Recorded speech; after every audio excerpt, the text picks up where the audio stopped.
Today, our culture is literally overrun with all kinds of fake products. Almost anything real can now be faked and purchased at a much cheaper price.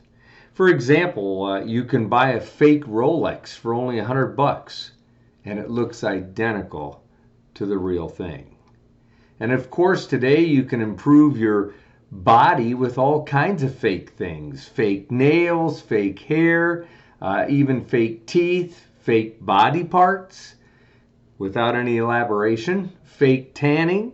And then you can go out and eat a taco with fake meat and fake cheese. You can even put fake sugar in your coffee.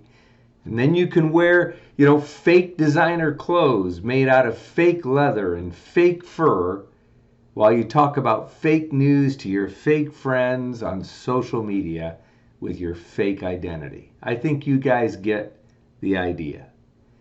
Now, there are some areas in life where fake works just fine, just as well as the real thing. But there is one area where you have to have the real deal, the real thing, and it's this. You have to have real faith, not a fake faith, because it doesn't work. You see, in the Bible, there are over 6,000 promises of God that He's made to you and to me. And you need these promises to stay, stable and strong and healthy spiritually. But for us to access these promises in our lives, we have to have a real, legitimate, genuine faith. Fake faith has no power to change your life or to change mine. It has no power to save you, and it has no power to answer your prayers. Fake faith has no power at all to transform your life or mine. And when life doesn't work and things aren't going well, fake faith doesn't work for you either. So in the book of James, we come now to the second half of chapter 2. And here we have a little essay written to help us know and understand the difference between real faith, genuine faith, and fake faith. And so today, we begin a new topic in the book of James entitled, How to Know a Fake. How to know a fake. Now, I believe that this is going to make a huge change in your life if you embrace it. This is going to be very, very helpful to you. It's really simple to understand, and it's really basic to know the difference between fake faith and real faith. For instance, some of you may be wondering why your prayers haven't been answered. Why isn't God answering my prayers? Well, maybe the problem isn't your request or the fact that you're trying to pray, but it might be that you've been using fake faith. You haven't been praying with the real thing. So today's passage in James chapter 2 is going to help us to begin to know and understand the difference between real faith and fake faith, which has no power to help you. Now, let me read for you James chapter 2, verses 14 down through about verse 20. And it says this: Dear brothers and sisters, what's the use of saying you have faith if you don't prove it by your actions? That kind of faith can't save anyone. Suppose you see your brother or sister, meaning your Christian brother or sister, for example, who needs food or clothing, and you say to them, I wish you well, I feel for you, and I hope you stay warm and that you eat well. But then you do nothing to meet their needs. What good does your sympathy do? It's worth nothing. In the same way, faith, if it is not accompanied by actions, doesn't work. It's dead and it's useless. Now, someone may argue, well, some people can have faith while other people do good deeds. But I say, I can't see your faith if I don't see any good works in you. I don't see good works to show for it. In contrast, I will show you my faith by my good deeds. Now you say, well, I believe there is a God, and I say, well, good for you. But even the demons believe that, and they are afraid. It's foolish not to realize that faith in God is useless if you don't do what God wants you to do. Now, after reading that passage, I'm sure some people think that James is contradicting the Apostle Paul, who wrote some of the other books, as you well know, in the New Testament. But that's a misunderstanding. James and Paul don't contradict each other. Instead, they actually complement each other. For example, when Paul is writing about faith, the emphasis is on how to know I'm saved. How can I know that I'm a genuine Christian? But the emphasis of James in his writing is on how to show others I'm saved. How to show others that I'm a genuine Christian by what I do. So Paul's focus when he writes about faith is this. He's focusing on the root of my salvation, which is internal and it's unseen. While James, on the other hand, is focusing on the fruit that comes as a result of my salvation, which is external and it's visible for others to see. How others can see by what I do that I'm genuinely saved, that I'm a genuinely born-again Christian. You see, it's two sides of the same coin. When Paul talks about works in relationship to faith, he's talking about keeping the Jewish law, the Old Testament law, in order to become a believer. He says you can't do that anymore. Keeping Jewish laws won't save you. But when James uses the same term and he talks about works or doing good deeds, he's talking about living like Jesus. Because you're already a believer. Your faith is evidenced by your actions, by your works, by your deeds. You're already born again, and your life exhibits that relationship that you have with God through Christ. So what is real faith? Well, first, James tells us 4 things in this passage that real faith is not. And then he gives us 2 examples of what real faith looks like, what it really is. Now, as we begin to go through this today, we won't get through all of it. You might want to use these points as a quiz for self-evaluation of your own life and your own faith to measure where you're at. Do I have these saving faith items in my life that James talks about? First, James 2:14 says this, "Dear brothers and sisters, what's the use of saying you have faith if you don't prove it by your actions?"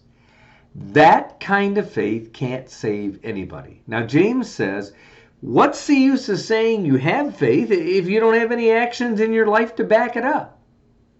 So here's the first thing he says real faith is not. Point number one. Number one, real faith, he says, is more than just words I speak or say.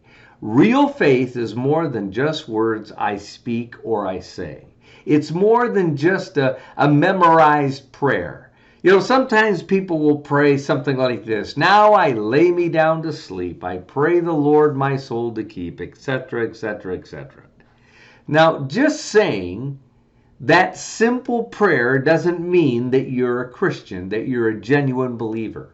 That doesn't mean that you know the Lord just because you can recite that prayer. That doesn't mean that you have genuine faith. It's just something that you've learned to say out of habit or recite it by rote. You see, repeating something that I've heard other people say doesn't mean that I personally have real, genuine faith. And claiming that I have real faith doesn't prove that I have real faith just because I say it. You know, knowing all the religious lingo and all of the phrases, just because you say you have faith doesn't guarantee that you've got it. Have you ever met anybody who sounded like a believer? I mean, you know, they know all the right phrases or catchphrases, the right words and lingo, but their lifestyle is 180 degrees different. Their lifestyle doesn't match their words. And studies have shown that in the United States today, most people claim to be a Christian in some way or another. The vast majority of Americans today say, I'm a Christian. But so many of them sure don't act like it. We see, for example, outbursts of racism by many who claim to be believers, and that's downright not Christ-like when we treat other people with disrespect or mistreat them. And a lot of people who claim to be believers just live any old way they want to live. But you see, that's not genuine Christian faith. That's not the real deal. Today, we tend to make a mistake as Christians, and we label anybody who's a celebrity or anybody who's a sports star as a Christian if they just vaguely sound a little bit like a Christian. You know, for example, somebody gets up at the Country Music Awards and they say, I just want to thank the man upstairs. Who are they talking about? The Lord or the producer? You see, even if they're talking about God, that doesn't mean they're a Christian just because they say that or speak it and make that reference. And James is saying to us, just because you say you have faith doesn't really mean you've got it. Doesn't mean that you've got the genuine article of faith in your life. Because real faith is more than just mere words or talk. In Matthew chapter 7, verse 21, Jesus says this, not everyone who says that I am their Lord is going to enter the kingdom of heaven. Whoa! What? Not everyone who says that I'm their Lord is going to enter the kingdom of heaven. That's what Jesus says. The only people, and this is Jesus talking, the only people who will enter heaven are those who do what my Father in heaven wants them to do. You see, it's not just what you say, but it's what you do. It's how you live your life. It's how you express your faith by what you do, your actions on a day-to-day basis.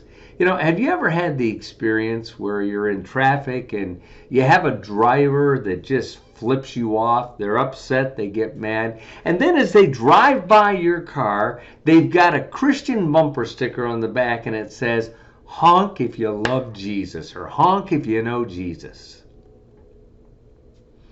Pretty pathetic, isn't it? But I'm sure that many of us have had that experience. For instance, I could say, or I could claim to be the best dancer in the entire world. But that wouldn't make it true just because I said it and I claim it. And the moment I started dancing, you'd all know it wasn't true, believe me. So the question is, what value is a phony faith? What value is a fake faith? None. It has no value. It's absolutely worthless because talk by itself is cheap. So real faith is more than just words I say or I speak. Well, number two, the second thing James says is this. Real faith is more than just an emotion I feel. This is the second thing that faith is not. Real faith is more than just an emotion I feel. And he says that in the very next verse. You know, you can be inspired and you can be emotionally moved and you can get a quiver in your liver and you can have goosebumps all over and you can be really emotional and just bursting out with emotion and never have real or genuine Christian faith. In fact, James gives us an example of this in James chapter 2, verses 15 through 17. He says this: suppose you see your brother or your sister and they need food or clothing, and you say to them, you know, I just want to wish you well. I feel for you. I hope you stay warm. I hope you eat well. But then you do nothing to meet their needs. James says, what good does your sympathy do? It's worth nothing. In the same way, James is still talking here, and he says this: if your faith isn't accompanied by action, it doesn't work. It's dead. Your faith is dead, he says, and useless. Do you get the sarcasm that James is using here or saying here? He says, you know, you go up to somebody who's out of work and they need food and they're in the food lines, and you go up to them and say, hey buddy, or hey sis, I really feel so sorry for you. But I just want you to hang in there. And I want to encourage you to cheer up. Just keep your chin up. Don't worry, be happy, because I believe it's all going to work out for you. And we use all these wonderful and great cliches and all these pious platitudes and say, you know what? I just want you to know that I'll be praying for you. But the reality is, they don't need your prayers or mine. They need food. That's what they need.